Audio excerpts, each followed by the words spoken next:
जय हिंद दोस्तों, आप सभी का गांव तक रोजगार स्टडी पर बहुत बहुत स्वागत है। तो फ्रेंड्स, कैसे आप सभी? उम्मीद करता हूं आप सभी अच्छे होंगे और अच्छे से अपनी प्रिपरेशन कर रहे होंगे। तो फ्रेंड्स, जैसा कि आप सभी यहां पर देख पा रहे होंगे, आज का जो सेशन है बहुत ही इंपॉर्टेंट होने वाला है। तो जितने भी साथी यहां पर जुड़ चुके हैं सभी एक बार वीडियो को शेयर कर देंगे। और फ्रेंड्स, यहाँ पर जो है आज सभी को लैंग्वेज में भी कुछ परिवर्तन लग रहा होगा तबीयत ख़राब होने की वजह से। तो फ्रेंड्स, आप सभी यहाँ पर देख पा रहे होंगे बहुत सारे छात्र छात्राओं ने इस वाले प्रश्न का कल के सेशन में आंसर दिया कमेंट में। मुझे बहुत अच्छा लगा कि आप सभी में से बहुत सारे कैंडिडेट ने इसका बिल्कुल सही आंसर दिया। तो फ्रेंड्स, इसका जो सही आंसर हो जाएगा, डीआरडीओ ने द्वारा जो विकसित आकाश है वो कौन सी मिसाइल प्रणाली है, तो वो सतह से हवा में मार करने वाली मिसाइल प्रणाली है। तो ऑप्शन इसका बिल्कुल ए सही हो जाएगा। बहुत सारे छात्रों ने इसका बिल्कुल सही आंसर दिया। और इससे जो प्रश्न बन सकते हैं वो ये है कि सतह से हवा में मार करने वाली है ये, तो इसका जो सफल पहला जो परीक्षण था वो कब किया गया? तो 1990 में इसका जो है पहला सफल परीक्षण किया गया। इतना आपको ध्यान रखना है। और इसकी जो मारक क्षमता है वो 25 किलोमीटर तक की मारक क्षमता है, ये भी आपको यहाँ पर ध्यान रखना है। और ये कौन सी तकनीकी पर आधारित है, तो ये भी यहाँ पर आपको जो है ध्यान रखना है कि फेज शिफ्टर तकनीकी पर आधारित है। और ये आप सभी का जो है एक साथ जो है 30 लक्ष्यों पर ये नज़र रख सकती है, जिनमें से 5 पर ये अपना टारगेट कर सकती है, यानी कि 5 पर ये हमला कर सकती है। तो इतना आपको यहाँ पर ध्यान रखना है, इसलिए ये जो है इम्पोर्टेंट हो जाती है। चलिए, आज का फर्स्ट क्वेश्चन है मैथ का, बहुत ही इंपॉर्टेंट है और बहुत सारे कैंडिडेट जो है टाइम को मैनेज करते चलेंगे। और यहाँ पर जो वीडियो को लाइक ज़रूर किया करें आप सभी। तो यहाँ पर जो है देखिए फ्रेंड्स, जितने भी जुड़े हुए हैं सबसे पहले आप सभी क्या करेंगे, बहुत सारे कैंडिडेट करते हैं यहाँ पर जो है भाग देते हैं, तब जाके आप जो है छोटी भिन्न यहाँ पर कंफर्म करते हैं। तो फ्रेंड्स, ऐसा नहीं करना है, आपको टाइम को मैनेज करना है। सबसे पहले आपको देखना है कि हर जो संख्याएं दी गई हैं उनका एलसीएम क्या होगा। तो सभी का एलसीएम लेने के पश्चात आपका एलसीएम 48 आ जाएगा। तो जो संख्या दी गई है उसमें क्या करना है आपको, तो 5/8 गुणा 48 से मल्टीप्लाई, यानी कि जो एलसीएम आया उससे सभी में मल्टीप्लाई कर देना है। 3/4 गुणा 48 कर देना है। इसी प्रकार 13/16 आपको 48 से मल्टीप्लाई कर देना है। इसी प्रकार 7/12 को आपको 48 से मल्टीप्लाई कर देना है। जब आप इसे काटेंगे तो यहाँ पर जो है आपका ये 5 छंग 30, 4 से ही जाएगा, 12 3 36, 16 3 48, 13 3 39 आ जाएगा। इसी के 12 चौक 48, 7 चौक 28 आ जाएगा। तो आप सभी देख पा रहे हैं जो सबसे छोटी है वही संख्या आपकी सबसे छोटी भिन्न होगी, यानी कि 28 सबसे छोटी है। तो यहाँ पर डी ऑप्शन बिल्कुल करेक्ट हो जाएगा। 7/12 सबसे छोटी भिन्न है। और सबसे बड़ी पूछी जाए आपसे 39 जो है वो सबसे बड़ी भिन्न हो जाएगी, यानी 39 13/16। तो ये आप सभी को ध्यान रखना है। ऑप्शन फिलहाल इस प्रश्न का जो है 7/12 हो जाएगा। तो आप सभी में से बहुत सारे कैंडिडेट ने बिल्कुल सही आंसर दिया है। चलिए नेक्स्ट प्रश्न देखते हैं। बहुत ही अच्छा प्रश्न है और इस प्रश्न को आपको बहुत ही अच्छी तरीके से करना है कुछ ही सेकंडों में। तो फ्रेंड्स, आप सभी देख पा रहे होंगे, एक फल विक्रेता के पास में कुछ संतरे हैं, उनमें से उसने 60% संतरे जो है वो बेच दिए हैं। तो फिर भी उसके पास जो है संतरों की जो संख्या है वो आपको दी गई है 380 बचे हुए हैं। तो देखिए फ्रेंड्स, उसने क्या किया है, 60% बेच दिए। आप सभी यहाँ पर देख पा रहे होंगे 60% बेच दिए, यानी कि उसके पास 40% बचे। तो आप सभी देख पा रहे होंगे 40% जो है वो संतरों की संख्या कितनी दी गई है, 380। 40% जो है आपका कितने के बराबर है, 380 के। तो 4% आपका हो जाएगा कितने के, 38 के बराबर। तो अब आपको 100% निकालने के लिए इसमें 25 का मल्टीप्लाई कर देना है, इधर भी और दोनों साइड में, क्योंकि आपको दोनों साइड में करना है। तो यहाँ पर 100% आपका जो है आ जाएगा, क्योंकि आपसे पूछेगा उसके पास कितने संतरे थे। तो यहाँ पर जो राइट आंसर क्या हो जाएगा इस प्रश्न का, 950 हो जाएगा इसका सही आंसर। तो ऑप्शन सी जितने भी कैंडिडेट दे रहे हैं बिल्कुल सही हो जाएगा। उम्मीद करता हूँ आप सभी अच्छे से समझ पाए होंगे। चलिए फ्रेंड्स, यहाँ पर नेक्स्ट प्रश्न देखते हैं। आज थोड़ी वीडियो फास्ट करानी है क्योंकि तबीयत ख़राब है, इसलिए जल्दी जल्दी आप सभी को प्रश्न कराने हैं। मैं नहीं चाहता कि आपका एक भी दिन जो है यहाँ पर छूटे, क्योंकि आप एक भी दिन आप यदि मिस करते हैं तो आपका, आप सभी जानते हैं, बहुत कुछ लॉस हो जाएगा। तो यहाँ पर आप सभी देखिए 3 अंकों वाली संख्या, कितनी संख्या 9 से विभाजित है। यहाँ पर प्रश्न बहुत अच्छा है और इसी प्रकार के प्रश्न जो है एग्जामिनर आपसे पूछेगा कि 3 अंकों वाली कितनी संख्याएं हैं जो 9 से विभाजित होंगी। और देखिए बहुत सारे कैंडिडेट जो है यहाँ पर सोचेंगे कि कौन सा फॉर्मूला यहाँ पर लगाएं, कैसे निकालें। तो बहुत आसान तरीके से बताने वाले हूँ। देखिए 3 अंकों वाली 9 से विभाजित होने वाली पहली संख्या आपकी 108 है, 3 अंकों की है। उसके बाद 117 है, डॉट डॉट डॉट। यहाँ पर जो 3 अंकों वाली जो लास्ट होगी 999 होगी, क्योंकि 9 से आप ये डिवाइड कर देंगे इसे। अब आप देखो पहली संख्या ए आपको 108 दी गई है। सर्वांतर डी आप सभी ये जानते होंगे, एपी वाली जो श्रेणी है ये AP में है यानी समांतर श्रेणी में है, तो आपसे भी देख पा रहे होंगे यहाँ पर जो है 9 हो जाएगा D का मान। और L आपको अंतिम जो संख्या दी गई है वो 999 दी गई है। आपको क्या करना है, L बराबर A plus n-1 into D, इसमें आपको इनको संख्याओं को रख देना है, तो आपका जो आंसर है वो निकल के आ जाएगा। तो मैं आप सभी को दिखा देता हूँ एक बार। 999 बराबर A का मान 108 हो जाएगा इधर, उसके बाद प्लस n-1 इंटू 9। तो देखिए यहाँ पर जो है 999 में से 108 को अब जब यहाँ पर माइनस करेंगे तो आपका कितना आ जाएगा, 891 इधर आ जाएगा, 891 इधर आ जाएगा। और फिर यहाँ पर जो है n-1 इंटू 9। अब देखिए 9 से इसे काटेगा तो आपका जो है 99 आ जाएगा, यानी कि n-1 बराबर 99 आ जाएगा। और n का मान यहाँ पर इधर निकालेंगे तो एक इधर ले जाएंगे तो 100 इसका बिल्कुल सही आंसर हो जाएगा। यानी कि 3 अंकों वाली कितनी संख्याएं जो 9 से विभाजित है, तो वो है आपकी 100, यानी कि 100 संख्याएं आपकी। बिल्कुल आप अच्छे से समझ पा रहे होंगे। जितने भी साथी यहाँ पर जुड़ चुके हैं सभी से कहूँगा कि एक बार वीडियो को शेयर कर दें। ऑप्शन ए बिल्कुल करेक्ट है, जितने भी कैंडिडेट ने ए दिया है। चलिए नेक्स्ट प्रश्न है आपका, बहुत ही ज़बरदस्त प्रश्न है। देखिए 40 छात्रों द्वारा प्राप्त अंकों का जो माध्य है वो आपका 68 है, यानी कि 68 है। बाद में यह पाया गया कि 25 अंकों की 25 को जो है गलती से 45 पढ़ लिया गया। क्या हुआ कि उन्हें ऐड तो उन्होंने करने थे 25, बट उन्होंने 45 ऐड कर लिए उसमें, तब जो है 40 छात्रों का जो अंकों का माध्य बैठा, औसत भी बोल सकते हैं इसे, या माध्य औसत बात एक ही है, तो 68 बैठा वो। तो वो सही माध्यम से कितना अधिक है, ये अधिक ही तो होगा। जब आप 45 ऐड करेंगे तो अधिक ही तो होगा, ये आप सभी को ध्यान रखना है। तो देखिए आप सभी डिफरेंट देख पा रहे 25 से कितना अधिक आपने ऐड किया, तो 20 ऐड किया है। कितने छात्रों पर, 40 छात्रों पर भी ऐड किया है, तो आपसे भी यहाँ पर निकालेंगे तो ये 0.5, यानी कि आपका जो है अंकों का जो माध्य है वो 0.5 आपने ज़्यादा ऐड कर लिया है। तो आपको क्या करना है, जो माध्य आपको दिया गया 68 से 0.5 को माइनस करना है। बट आप में से बहुत सारे छात्र ऐसे होंगे, इसका पहले क्या करेंगे, 40 का मल्टीप्लाई 68 से करेंगे, जब उनका अंकों का योग निकालेंगे तब जो है यहाँ पर घटाएंगे तब जाके करेंगे। तो आपको एग्जाम में इतना टाइम नहीं लेना है, क्योंकि आपके पास 120 प्रश्न है और 90 मिनट का टाइम है। तो आपको इस तरीके से औसत एवरेज को यहाँ पर घटाना है। तो 68 से आप 0.5 को घटाएंगे तो 67.5, यानी कि डी ऑप्शन आपका करेक्ट हो जाएगा इस प्रश्न का सही आंसर। तो क्या हो जाएगा, 67.5 इसका सही आंसर हो जाएगा। चलिए नेक्स्ट प्रश्न की तरफ चलते हैं, बहुत ही अच्छा प्रश्न है। देखिए 2 शंकु ऐसे हैं जिनके आयतन का अनुपात आपको दिया गया है। क्या है, आयतन का अनुपात आपको दिया गया है यहाँ पर, 2 शंकुओं के आयतन का अनुपात। अब देखिए यहाँ पर आयतन का अनुपात यानी कि V1/V2 कितना दिया गया है आपको दिया गया है यहाँ पर 1/10। इसी प्रकार H1/H2 कितना दिया गया है आपको यहाँ पर 2/5। अब देखिए यहाँ पर उनके आधार के त्रिज्याओं का अनुपात आपसे पूछा है। तो फ्रेंड्स आप सभी जानते हैं शंकु का वॉल्यूम कितना होता है, यानी कि V1 वॉल्यूम कितना होगा इसका, तो V1/V2 यहाँ पर आयतन हम निकाल लेते हैं इनका। तो ये होता है पर 1/3 पाई R1 का R1² इंटू H1, ये होता है शंकु के आयतन का सूत्र, यानी कि 1/3 पाई R² H पाई R² 2 इंटू H2, क्योंकि हमें तो H2 में निकालना है। 1/3 पाई R² H होता है शंकु का आयतन। देखिए अब यहाँ पर 1/3 पाई को आपको काट देना है, दोनों को यहाँ पर आप काट देंगे। उसके बाद आपके पास बचेंगे, एक तो वॉल्यूम बचेगा, एक आपका त्रिज्या बचेगी, एक आपकी हाइट। अब वॉल्यूम का और हाइट का आपको अनुपात यहाँ पर जो मान रख देना है। तो यहाँ पर जैसे आप मान रखेंगे तो फ्रेंड्स आप देख पा रहे होंगे 1/10 R1/R1² इंटू H1 का H2 का मान रखेंगे तो 2/5। आप अब जो है आपको इधर उठा करके इसे ले जाएंगे तो आप देख पा रहे होंगे फ्रेंड्स यहाँ पर जो है आपका जो है R1/R2 बराबर जो है, देख पा रहे होंगे आप सभी।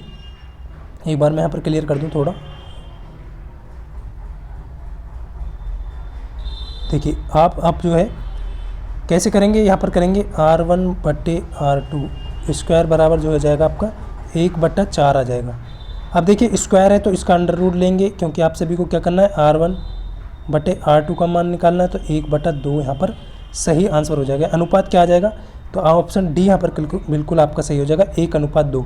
यहाँ पर त्रिज्याओं का अनुपात पूछा है ना, R1/R2 का अनुपात पूछा है तो 1/2 हो जाएगा इसका सही आंसर। तो डी ऑप्शन बिल्कुल करेक्ट हो जाएगा। इस सूत्र में रखने के बाद इस फॉर्मूले में आप आंसर कर सकते हैं। यदि अभी भी आपकी समझ में नहीं आया तो आप वीडियो को स्किप करके देख सकते हैं, या फिर आप इसका PDF लेने के पश्चात इसको सॉल्व करने की कोशिश ज़रूर किया करें। देखिए फ्रेंड्स, आप सभी जो है यहाँ पर जितने भी कैंडिडेट देख रहे हैं, मैं आप सभी से कहूँगा, यदि आप सोच रहे हैं कि आप वीडियो देखने के बाद ही क्वेश्चन को सॉल्व कर जाएंगे, तो आप बिल्कुल भी ऐसा नहीं है। आपको क्या करना है, सॉल्यूशन देखने के पश्चात अपने कॉन्सेप्ट क्लियर करिए, उसके बाद PDF को ज़रूर लगाइए। उससे क्या होगा, आपके जितने भी क्वेश्चन वहाँ से बनेंगे एग्जाम में, आप 100% उसे सॉल्व कर पाएंगे। तो देखिए नेक्स्ट जो प्रश्न है, उम्मीद करता हूँ आप सभी अच्छे से कर पा रहे होंगे। नेक्स्ट प्रश्न बहुत आसान है और इस प्रकार के प्रश्न एग्जाम में 2 ही तरीके से आपसे पूछ सकता है, तो इसका सभी आंसर करेंगे तेज़ी के साथ। देख पाता हूँ कितने कैंडिडेट बिल्कुल अच्छे से आंसर करते हैं।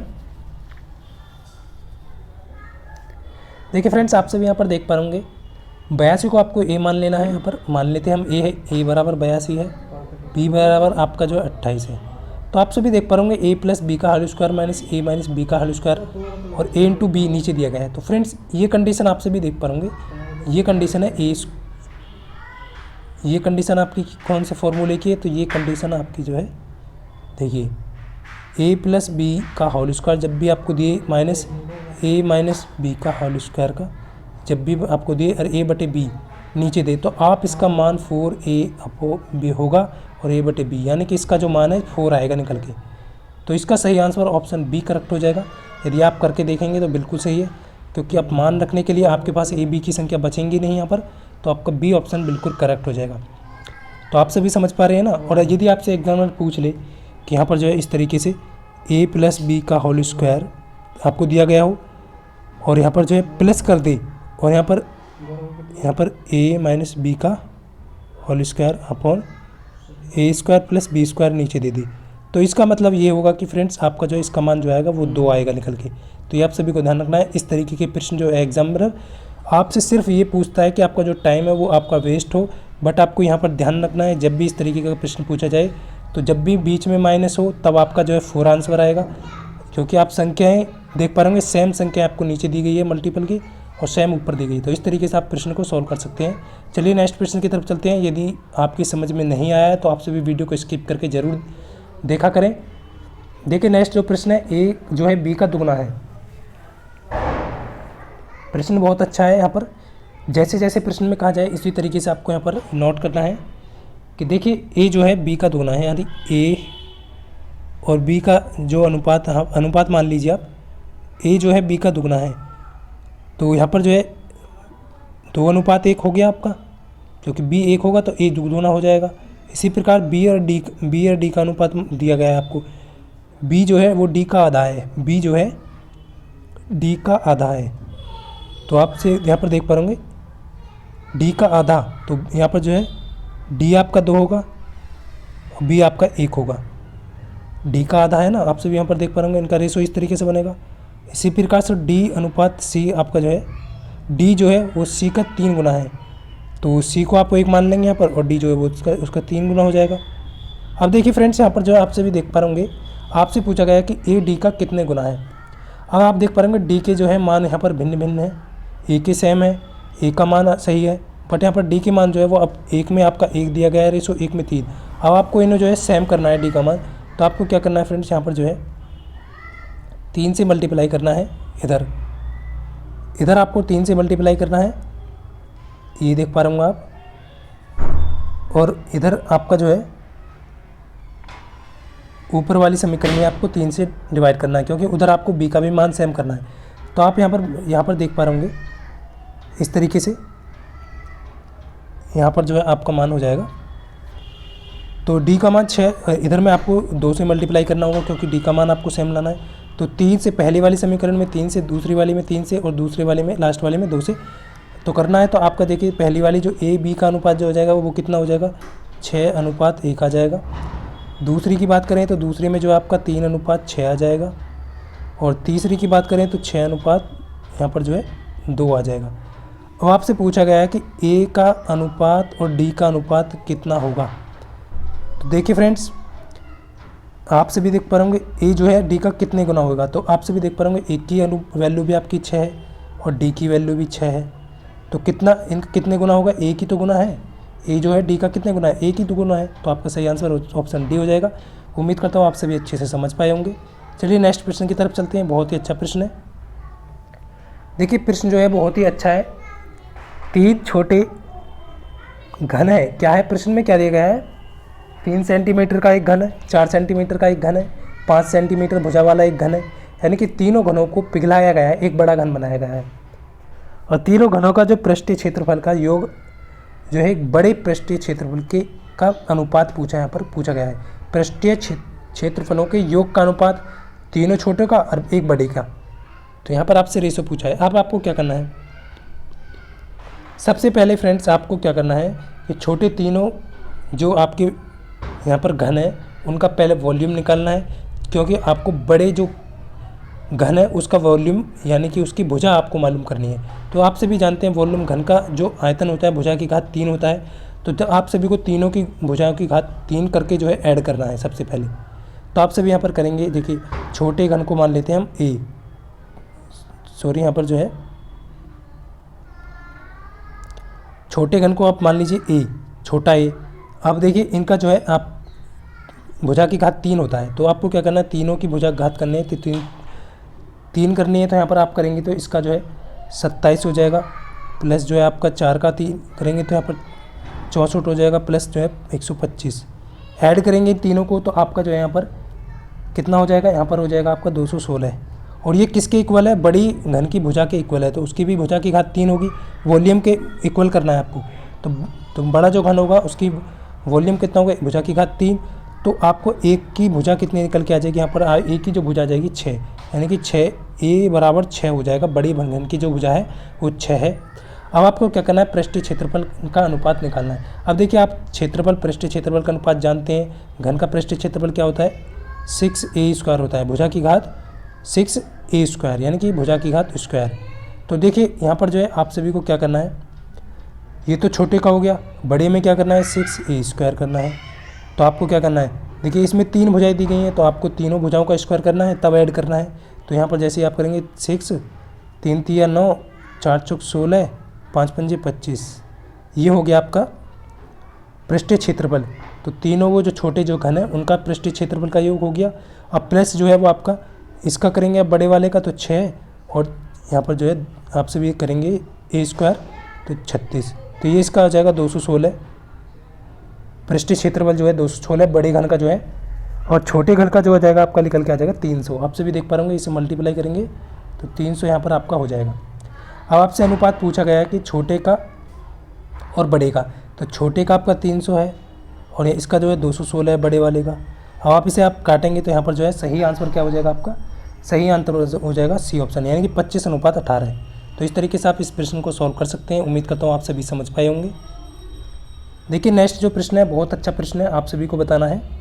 तो 7 मीटर ऊंचाई का एक प्लेटफॉर्म के ऊपर से एक टावर की ऊंचाई से 47 मीटर है, यानी कि एक ऊपर से एक टावर जिसकी ऊंचाई 47 मीटर है उसका उन्नयन कोण बन रहा है 30 डिग्री का।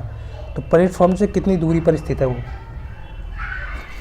तो फ्रेंड्स आपको इस तरीके के प्रश्न को कैसे सॉल्व करना है? देखिए आज जो है आप सभी में से बहुत सारे कैंडिडेट देख पा रहे होंगे, जल्दी से मैं आप सभी को क्वेश्चन करा रहा हूँ। बट इसका रीज़न क्या है कि फ्रेंड्स थोड़ा यहाँ पर जो है फीवर है और उसकी वजह से मैं आप सभी को यहाँ पर जो है जल्दी क्वेश्चन करा रहा हूँ, जिससे कि आपको भी जो है आपके भी क्वेश्चन हो जाए, आपको भी जो है यहाँ पर बिल्कुल भी परेशानी ना हो। तो देखिए यहाँ पर जो है जैसे ही कहा कि 7 मीटर ऊंचा प्लेटफॉर्म, तो आपको क्या करना है? 7 मीटर का एक प्लेटफॉर्म मान लीजिए, ये है आपका 7 मीटर का एक प्लेटफॉर्म है, ये आपका ये। अब देखिए यहाँ मान लीजिए यहाँ पर जो है एक टावर है, मान लीजिए हमने जो है एक टावर है ये, तो इसकी जो ऊंचाई है वो 47 मीटर की ऊंचाई दी गई है। ये आप सभी देख पा रहे होंगे, यहाँ तक यहाँ से जो है इसकी यहाँ तक की जो ऊंचाई है वो 7 मीटर की दी गई है टावर की। तो अब आपसे पूछा उसको आप सभी यहाँ पर देख पा रहे होंगे उन्नयन कोण जो है वो यहाँ से यहाँ तक की, यानी कि आप सभी देख पा रहे होंगे टावर से जो है प्लेटफॉर्म के शीर्ष का जो उन्नयन कोण है वो 30 डिग्री का बन रहा है। आप सभी यहाँ पर देख पा रहे होंगे। बस इतना है आपको करना है। आपसे पूछी गई है कि टावर से प्लेटफॉर्म की दूरी, यानी कि ये वाली जो दूरी है ये आपसे पूछी गई है। अब देखिए फ्रेंड्स ये जो है पूरी जो आप सभी देख पा रहे होंगे ये 47 मीटर है, बट ये आपकी 7 हो जाएगी, तो यहाँ से यहाँ तक की जो कितनी हो जाएगी 40 निकल के आ जाएगी। आप सभी देख पा रहे होंगे टोटल जो है 47 है।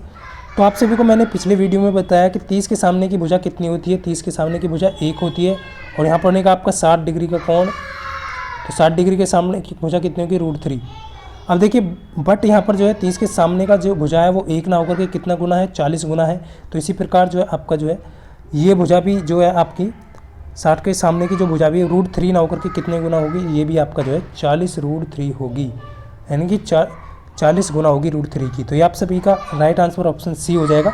देखिए बहुत ही अच्छा तरीका है इस प्रकार जो है प्रश्न को सॉल्व करने का, ना तो यहाँ पर आपका जो टाइम लगने वाला है। तो उम्मीद करता हूँ आप सभी अच्छे से समझ पाए होंगे। इस तरीके से प्रश्न को सॉल्व करना आपके लिए बहुत ही बेनिफिट होगा एग्जाम में, तो ये आप सभी को ध्यान रखना है। चलिए नेक्स्ट प्रश्न देखते हैं। नेक्स्ट जो प्रश्न है, किसी शोरूम में किसी वस्तु की सूची मूल्य जो है, देखिए मार्क प्राइस है, आप सभी को ध्यान रखना है। सूची जो मूल्य होता है वो आपका मार्क प्राइस होगा, क्योंकि छूट जब भी दी जाएगी 2000 पर छूट दी गई है। एक तो देखिए बहुत सारे कैंडिडेट जो है लगातार छूट दे देते हैं, तो यहाँ पर जो है प्रश्न गलत हो जाता है, तो आपको बिल्कुल नहीं करना है। क्रमांकत जब भी आपसे कही कि 2 छूट दी जा रही है आपको 20 और 10% की, तो आपको छूट जो है पहले निकालनी है 200,000 पर 20% की। देखिए 2000 पर 20% छूट मानेंगे तो आपको कितना हो जाएगा यहाँ पर, तो यहाँ पर जो आपको 400 रुपये घटा देंगे आप, क्योंकि आप सभी निकालेंगे 2000 पर 20% 400 होगा, तो 400 इससे माइनस कर देंगे तो आपका 1600 बच जाएगा यहाँ पर। और 1600 पे आपको 10% की छूट देनी है फ्रेंड्स, तो यहाँ पर जो है 10% कितना होगा, 160 हो जाएगा। तो 1600 से 160 को आप करेंगे तो यहाँ पर 1440 इसका सही आंसर हो जाएगा, यानी कि उसे बिक्री मूल्य कितना देना होगा, उसे 1440 रुपये देने होंगे। तो सी ऑप्शन यहाँ पर बिल्कुल करेक्ट हो जाएगा। उम्मीद करता हूँ आप सभी अच्छे से समझ पाए होंगे। जितने भी कैंडिडेट जुड़े हुए हैं सभी एक बार वीडियो को शेयर जरूर किया करें और वीडियो को लाइक भी कर दिया करें फ्रेंड्स। आप सभी देख पा रहे होंगे ये जो प्रश्न है बहुत ही अच्छा प्रश्न है।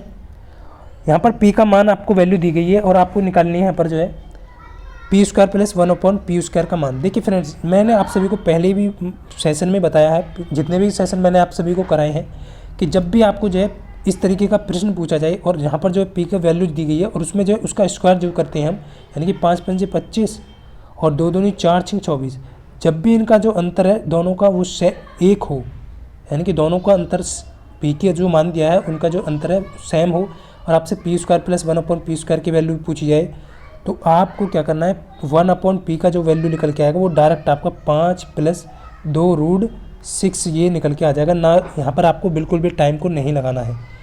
तो ये 1/p की वैल्यू आ गई, ये आपकी p की वैल्यू दी हुई है यहाँ पर। तो आप सभी को कैसे सॉल्व करना है तो मैं आप सभी को बता दूँ। यहाँ पर आप देखिए आप सभी जानते हैं 1p + 1/p का आपको स्क्वायर कर देना है।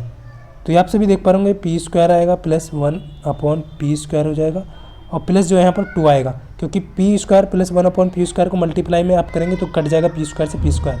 अब देखिए p + 1/p स्क्वायर आपका कितना है, दोनों को ऐड करेंगे यहाँ पर, तो ये आपका 10 हो जाएगा। 10 का स्क्वायर आपको करना है, क्योंकि √6 से -√6 कट जाएगा आपका, और यहाँ पर जो है p square plus 1/p square, और इसे 2 को इधर उठा करके आप लगाएंगे तो 100 से -2 आपका कट जाएगा, तो यहाँ पर p square plus 1/p square की वैल्यू आपकी निकल के आ जाएगी, यानी कि 98 इस प्रश्न का सही आंसर हो जाएगा 98। डी ऑप्शन बिल्कुल करेक्ट है, जितने भी कैंडिडेट दे रहे हैं बिल्कुल सही हो जाएगा। देखिए नेक्स्ट जो प्रश्न है बहुत ही अच्छा प्रश्न है, और आप सभी को इस प्रश्न का सभी को कैंडिडेट को तेज़ी के साथ आंसर करना है। देखिए यहाँ पर दिया गया है x + 1 और x + y जो है दिए गए समीकरण के गुणनखंड है। गुणनखंड आप सभी जानते हैं, और a की वैल्यू और यहाँ पर b की वैल्यू आपको यहाँ पर ज्ञात करनी है। तो जैसे जैसे कहा गया है ऐसे ऐसे आपको यहाँ पर करना है। देखिए समीकरण आपको दी गई है, अब x + 1 बराबर 1 है बराबर 0, क्योंकि ये गुणनखंड है तो x का मान 1 रखना है, और x बराबर जो है -2, यहाँ पर जो है दोनों गुणनखंड को आपको वैल्यू इसकी जो है रखनी है। पहले इसमें रखेंगे फिर इसमें रखेंगे 2 की वैल्यू, तो आप सभी यहाँ पर रखेंगे तो फ्रेंड्स वैल्यू जो है आपका जो है आपका देखिए एक समीकरण बनेगा वैल्यू रखने पर। एक तो बन जाएगा आपका यहाँ पर जो है a + b = 3, आप सभी सॉल्व करेंगे इसे, तो a + b = 3 एक समीकरण तो आपका ये बन जाएगा। जब आप -2 वैल्यू रखेंगे इस समीकरण में तो आपका जो है यहाँ पर जो वैल्यू क्या बनेगी, यहाँ पर बनेगी 4a + b = आपका जो है 6, दूसरी समीकरण आपकी ये बन जाएगी।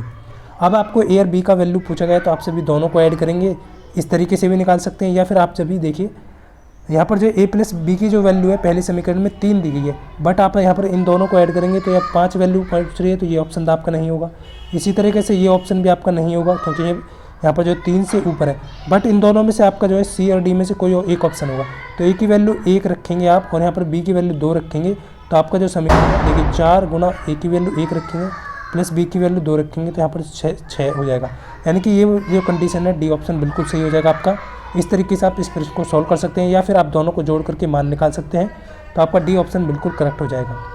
चलिए नेक्स्ट प्रश्न देखते हैं। आज का बहुत ही अच्छा प्रश्न है आप सभी के सामने कि दीपा और उसकी माँ की, देखिए ये जो प्रश्न है वो रीजनिंग में भी पूछा जा सकता है आपसे, और ये आपको जो है मैथ में भी पूछा जा सकता है। तो आप सभी को क्या करना है, इस प्रश्न का लास्ट वीडियो ऑफलाइन होने के पश्चात कमेंट करके जरूर बताना है। देख पाता हूँ कितने कैंडिडेट, यानी कि दीपा की आपकी यहाँ पर आयु पूछी गई है, दीपा और उसकी आयु का अनुपात दिया गया है, 3 साल बाद उनकी आयु का अनुपात भी दिया गया है आपको, और दीपा की जो आयु है वो आपको यहाँ पर ज्ञात करनी है कि 3 साल बाद जो है दीपा की आयु कितनी होगी। तो देख पाता हूँ कितने कैंडिडेट यहाँ पर सही आंसर दे पाते हैं। वीडियो ऑफलाइन होने के पश्चात आपको इसका आंसर देना है। उम्मीद करता हूँ फ्रेंड्स आज का जो सेशन है आप सभी को अच्छा लगा होगा, और इसका जो PDF है वीडियो के डिस्क्रिप्शन से आप विद सॉल्यूशन के साथ प्राप्त कर सकते हैं। कुछ वॉइस में आपको कुछ परिवर्तन लगा होगा तो उसके लिए क्षमा चाहूँगा, क्योंकि फ्रेंड्स तबीयत खराब होने की वजह से आप सभी को जो है कुछ यहाँ पर एरर भी देखने को मिली होंगी। तो मिलता हूँ फ्रेंड्स कल के सेशन में आप सभी को, तब तक के लिए सभी को जय हिंद, वंदे मातरम।